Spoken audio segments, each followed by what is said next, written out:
Charlie Kirk just got shot in the neck. Hey, ooh, ha, ooh. He had it coming. He only had himself to blame. Charlie Kirk got shot and he's dead. Finally. Thank you. Can we keep this up? Charlie Kirk was a fucking Nazi. He was a fucking Nazi. And you know what kind of Nazi is the best Nazi? A dead one. She then goes on to say, thank God that he is no longer in this world. I just want to remind you guys, these are the type of people that we're dealing with, and this is how they celebrated when he was killed. Also, did you see how the last girl was talking about a fascist? Democrats' rhetoric, I've said this before, I'll say it again, it leads to a permission structure for violence. Jeffrey, what do you mean by a permission structure? They think it's okay to commit violence against conservatives because they're fascist. When in reality, conservatives in this country are nothing near fascist. I mean, they call ICE fascist for simply enforcing our immigration laws that were put into place by elected members of Congress. The modern Democratic Party uses fascism as basically a word for, or a catch-all for anything they don't like that the right does. The problem is that word is so inflammatory and it means things that are terrible.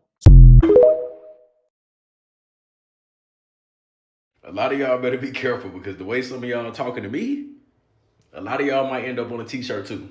And not by me. That sounded crazy. I did not mean for that to come off that way. I'm saying for the folks that's like, ICE agents ain't even real officers for real. Huh? You think they do volunteer work? Who you think sent them out there? If they not real officers, why would the president have access to these people and say, go here on my command? These are federal agents. Y'all keep saying these ain't real cops. They're above regular cops. Okay? These Democrats and these mayors and governors are going to get y'all killed because they're the ones saying, go out there and block these federal agents. They're doing unlawful things.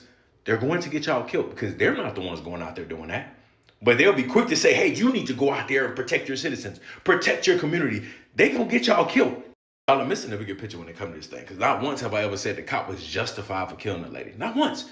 But y'all want people to pick a side and start arguing about that. That's why I said I'm not doing that. The bigger picture is this. If you were in her shoes, do you think that a cop would kill you if you didn't comply with whatever they were asking you to do? Not that they should. Would they? Could they? Two different things. The answer is probably yes. Hopefully it's yes. So if I know going into a situation that, hey, if I don't comply, if I'm not listening, if I'm blocking the street, if I get on their nerves, a bad apple is going to kill me. I'm probably not going to do that. Should they? Should it result in that? No, never. But it does. It happens. It's 2026. It happens all